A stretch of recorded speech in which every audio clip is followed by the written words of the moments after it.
Hello everybody and welcome to my YouTube channel.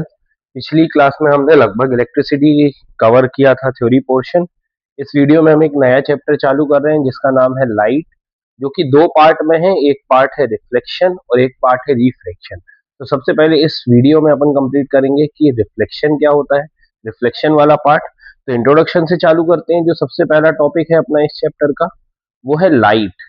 Light होती क्या है, तो आपको याद रखना है कि लाइट जो है क्या है, एक एनर्जी का प्रकार है।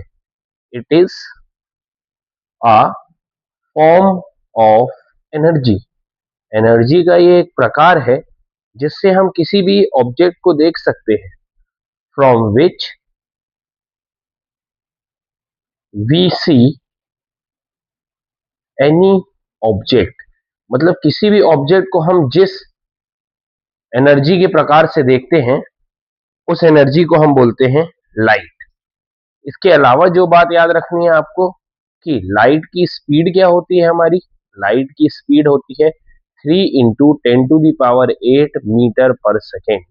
या और आपको अच्छे से इमेजिन करना हो तो 3 लाख किलोमीटर पर सेकेंड, मतलब लाइट एक सेकेंड में कितना कवर कर लेती है डिस्टेंस, 3 लाख किलोमीटर। मतलब बहुत ही ज्यादा तेज है स्पीड जो लाइट की है। तो आप दिमाग में क्या रखेंगे चीजें कि एनर्जी का ऐसा प्रकार जिससे हम किसी भी ऑब्जेक्ट को देख लेते हैं उसको क्या बोलते हैं, हम लाइट बोलते हैं।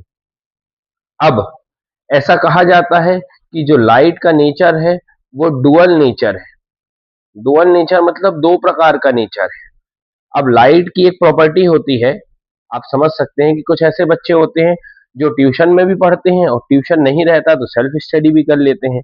ऐसे ही कुछ लाइट की प्रॉपर्टी है कि जो अपनी लाइट है, जब उसको पार्टिकल मिलता है तो वो पार्टिकल के हेल्प से मूव करने लगती है। वो पार्टिकल्स के हेल्प से क्या करने लगती है, मूव करने लगती है। तो हम बोलते हैं उसका पार्टिकल नेचर है। लेकिन जब पार्टिकल नहीं रहता है तो वो किस फॉर्म में मूव करती है, वो वेव के फॉर्म में मूव करती है। मतलब इसके दोनों नेचर है, पार्टिकल नेचर भी है और वेव नेचर भी है। दोनों नेचर होने के कारण ही हम कहते हैं कि लाइट का कैसा नेचर है, डुअल नेचर है। इसके बाद हमारा टॉपिक है ऑब्जेक्ट। ऑब्जेक्ट क्या होता है, तो कोई भी ऐसा सब्सटेंस, कोई भी सब्सटेंस, एनी सब्सटेंस जिससे लाइट निकलती है, फ्रॉम विच लाइट एमिट, जिससे लाइट निकलती है और या तो रिफ्लेक्ट होती है। रिफ्लेक्ट होने का मतलब पढ़कर बाउंस बैक होती है, तो उसको हम क्या बोलते हैं, object. Any substance from which light emit और reflect, it is called object. उसको हम क्या बोलते हैं, ऑब्जेक्ट बोलते हैं। अब आपको याद क्या रखना है, देखिए कि जो हमारे ऑब्जेक्ट होते हैं वो दो प्रकार के होते हैं। जो हमारे ऑब्जेक्ट होते हैं वो कितने प्रकार के होते हैं, दो प्रकार के ऑब्जेक्ट होते हैं। एक होता है लूमिनस ऑब्जेक्ट और एक होता है हमारा नॉन लूमिनस ऑब्जेक्ट। बस ऐसे याद रखिए कि लूमिनस ऑब्जेक्ट क्या है, ऐसे ऑब्जेक्ट हैं जिनके पास अपनी खुद की लाइट है, जो दूसरों की लाइट रिफ्लेक्ट नहीं कर रहे हैं, उनके पास अपनी खुद की लाइट है।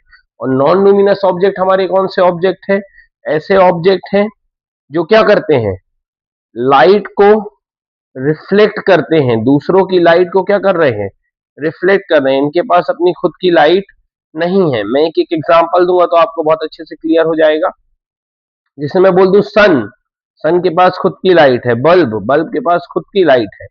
लेकिन अगर मैं बात करूं किसी भी प्लेनेट की, तो प्लेनेट के पास खुद की लाइट नहीं होती। मून की, या कोई भी ऑब्जेक्ट में बोल दूं, जैसे मान लो बोल दूं टेबल, चेयर, ये सब के पास खुद की लाइट नहीं है, लेकिन ये दूसरे की लाइट को क्या कर रहे हैं, रिफ्लेक्ट कर रहे हैं। तो ये कौन से ऑब्जेक्ट कहलाएंगे, हमारे नॉन लुमिनस ऑब्जेक्ट कहलाएंगे।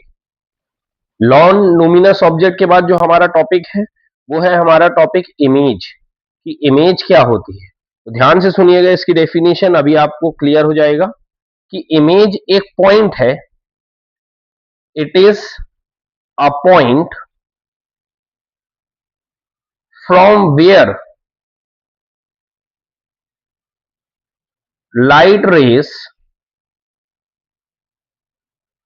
मीट आफ्टर रिफ्लेक्शन, मतलब रिफ्लेक्शन होने के बाद लाइट रे जहां मिलती हैं जिस पॉइंट पे, उस पॉइंट को हम क्या बोलते हैं? इमेज बोलते हैं। अभी आपको और अच्छे से क्लियर होगा कि इमेज क्या है जब अपन इस चैप्टर में आगे बढ़ेंगे। अभी तो आप इतना ध्यान रखिए कि लाइट कहीं पर पड़ेगी, उसके बाद रिफ्लेक्ट होगी, बाउंस बैक होगी, और बाउंस बैक होने के बाद कहीं ना कहीं मिलेगी। जिस पॉइंट पे मिलेगी उसका नाम क्या रहेगा? इमेज रहेगा। जैसे कि हमारे ऑब्जेक्ट दो प्रकार के हैं, तो हमारी इमेज भी दो प्रकार की है। एक इमेज है जिसको हम बोलते हैं रियल इमेज, और दूसरी है हमारी वर्चुअल इमेज। अब बात करते हैं कि रियल इमेज क्या होती है। तो भाई ऐसी इमेज जिसको हम कहाँ ऑब्टेन कर सकते हैं, जिसको हम कहाँ बना सकते हैं? स्क्रीन में बना सकते हैं। उस इमेज को हम बोलते हैं रियल इमेज। ऐसी इमेज जिसको हम कहाँ पर ऑब्टेन कर ले रहे हैं, कहाँ पर बना पा रहे हैं? स्क्रीन में बना दे रहे हैं, उसको हम बोलते हैं रियल इमेज। और ऐसी इमेज जिसको हम स्क्रीन में ऑब्टेन नहीं कर पा रहे हैं, do not obtain on screen, screen में हम नहीं बना पा रहे हैं उस इमेज को, वो कहलाती है हमारी वर्चुअल इमेज। जैसे अगर मैं बात करूं इसकी एग्जांपल का, तो जो मूवी हॉल में, सिनेमा में जो हमारी बनती है इमेज, वो इमेज हमारी कहलाती है रियल इमेज, क्योंकि उसमें देखिए ऑब्जेक्ट प्रेजेंट नहीं है तो भी इमेज बन रही है, हमको एक्टर और एक्ट्रेस दिख रहे हैं, तो वो हमारी रियल इमेज है क्योंकि वो स्क्रीन में बन रही है। लेकिन अगर मैं मिरर की बात करूं, हम अपने घर में अपनी इमेज देखते हैं प्लेन मिरर में, तो वो हमारी इमेज स्क्रीन में नहीं बन रही है, मिरर में बन रही है। ऑब्जेक्ट है तो इमेज बन रही है। तो ऐसी प्रकार की इमेज को क्या बोलते हैं हम? वर्चुअल इमेज बोलते हैं। तो डेफिनेशन क्या बनेगी रियल इमेज की? It is a type of image which can be obtain on a screen. ऐसी इमेज जिसको हम स्क्रीन में बना लेते हैं वो रियल इमेज है। वर्चुअल इमेज क्या है? It is a type of image which do not obtain on screen, जिसको हम स्क्रीन में नहीं बना पाते हैं, वो हमारी कौन सी इमेज है? Virtual image. अभी हम चैप्टर में और आगे बढ़ेंगे तो और अच्छे से क्लियर होगा इमेज कैसे बनती है, किसको रियल बोलना है और किसको वर्चुअल इमेज बोलना है। इमेज के जस्ट बाद जो हमारा टॉपिक है वो है रिफ्लेक्शन ऑफ लाइट। छोटी क्लासेस में भी हम पढ़ चुके हैं कि रिफ्लेक्शन ऑफ लाइट क्या होता है। इस बार फिर हमको पढ़ना है कि रिफ्लेक्शन ऑफ लाइट क्या होता है, लेकिन थोड़ा सा बस बारीकियों में ध्यान देंगे कि रिफ्लेक्शन ऑफ लाइट का मतलब होता है bouncing back of light from any surface. किसी भी सरफेस पे लाइट गिरी और बाउंस बैक हो गई, जैसे हम टेनिस की बॉल को फेंकते हैं और वो वापस हमारी हाथ में आ जाती है, ऐसी लाइट किसी भी सरफेस पे गिरेगी और बाउंस बैक हो जाएगी। इस प्रोसेस को हम क्या बोलेंगे? This process is called reflection of light. इस प्रोसेस को हम क्या बोलेंगे?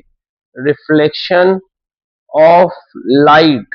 सबसे इंपॉर्टेंट बात ध्यान देने की क्या है? एनी सरफेस लिखा है, मतलब दिमाग में क्लियर कर लीजिए कि भैया मिरर बस से रिफ्लेक्शन नहीं होगा, हर किसी सरफेस से रिफ्लेक्शन होता है। जो भी बॉडी ऑब्जेक्ट प्रेजेंट है उन सब सरफेस से हमारा क्या होता है? रिफ्लेक्शन होता है। नॉर्मली हम एग्जांपल लेते हैं कि मान लेते हैं ये हमारा मिरर है, मिरर का रिप्रेजेंटेशन हम ऐसे करते हैं, ये हमारा प्लेन मिरर है। प्लेन मिरर का मतलब जो हम घर में यूज करते हैं, यहाँ हम एम लिखते हैं, यहाँ एम डैश, ये रिप्रेजेंटेशन है मिरर का। और इसमें हम मान के चलते हैं कि मान लेते हैं हमारी एक लाइट गिरी, उसका नाम मान लेते हैं कि ए बी है, और गिरने के बाद बाउंस बैक हुई और उसका नाम हो गया बी सी। तो जो ए है, ए बी लाइट है वो गिरने वाली लाइट है, और बी सी लाइट है जो जाने वाली लाइट है। एक हम इमेजिनरी लाइन मानते हैं, एक परपेंडिकुलर इमेजिनरी लाइन ड्रॉ करते हैं, उसका नाम दे देते हैं हम बी ओ। अब ध्यान से सुनिएगा, जो हमारी ए बी लाइट है, गिरने वाली लाइट है, उसको हम बोलते हैं इंसिडेंट रे। आने वाली लाइट को बोलते हैं इंसिडेंट रे। जो जाने वाली लाइट है रिफ्लेक्ट होने के बाद बीसी, उसको हम बोलते हैं रिफ्लेक्टेड रे। और जो हमने एक इमेजिनरी लाइन ड्रॉ करी जिसका नाम बी ओ है, जो कि 90 डिग्री का एंगल बना रही है मिरर से, उसको हम बोलते हैं नॉर्मल। अब कुछ बातें और ध्यान रखनी है कि जो आने वाली लाइट है और नॉर्मल है उनके बीच एक एंगल बनता है, उसको बोलते हैं एंगल आई। इन दोनों के बीच जो जाने वाली लाइट है और नॉर्मल है उनके बीच भी एंगल बनता है, उसका नाम है एंगल आर। तो जो मेरे एंगल बने नॉर्मल के बीच और आने वाली लाइट के बीच, उसको एंगल आई नाम दिया। और यहाँ एंगल आई का मतलब होता है एंगल ऑफ इंसिडेंस। और दूसरा जो मेरा एंगल बना नॉर्मल और जाने वाली लाइट के बीच, उसका नाम था एंगल आर, और उसको हम बोलते हैं एंगल ऑफ रिफ्लेक्शन। एक बात ध्यान रखिएगा कि नॉर्मल एक इमेजिनरी लाइन है जिसको हमने इमेजिन किया है, वो एक्चुअली एग्जिस्ट नहीं करती है। इसके बाद जो हमारा टॉपिक है वो रिफ्लेक्शन से ही रिलेटेड है, लॉ ऑफ रिफ्लेक्शन। तो मैं थोड़ा शॉर्ट में बताऊंगा, ध्यान से सुनिएगा क्योंकि आप पहले भी ये टॉपिक पढ़ चुके हैं। पहला लॉ कहता है कि एंगल आई जो है एंगल आर के बराबर है। तो थ्योरी में आप क्या लिखेंगे कि एंगल ऑफ इंसिडेंस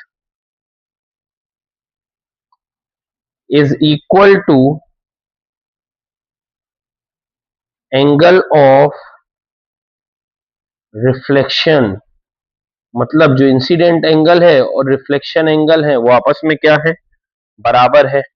दूसरा लॉ जो है हमारा लॉ ऑफ रिफ्लेक्शन का, वो है कि जो इंसिडेंट रे होती है, आई आर मैंने लिखा है, इसका मतलब है इंसिडेंट रे। आर आर में लिख रहा हूं, इसका मतलब है रिफ्लेक्टेड रे। और जो नॉर्मल होती है, ये तीनों लाइज करती हैं, all lies in a same plane.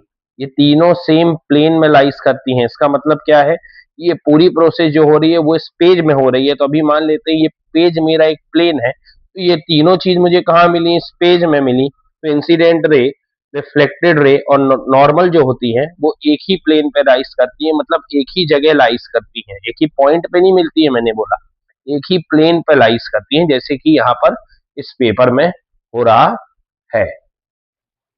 Law of reflection के बाद जो हमारा टॉपिक है वो है टाइप्स ऑफ रिफ्लेक्शन। अब सरफेस के अकॉर्डिंग हमने रिफ्लेक्शन को भी दो टाइप का बना दिया है।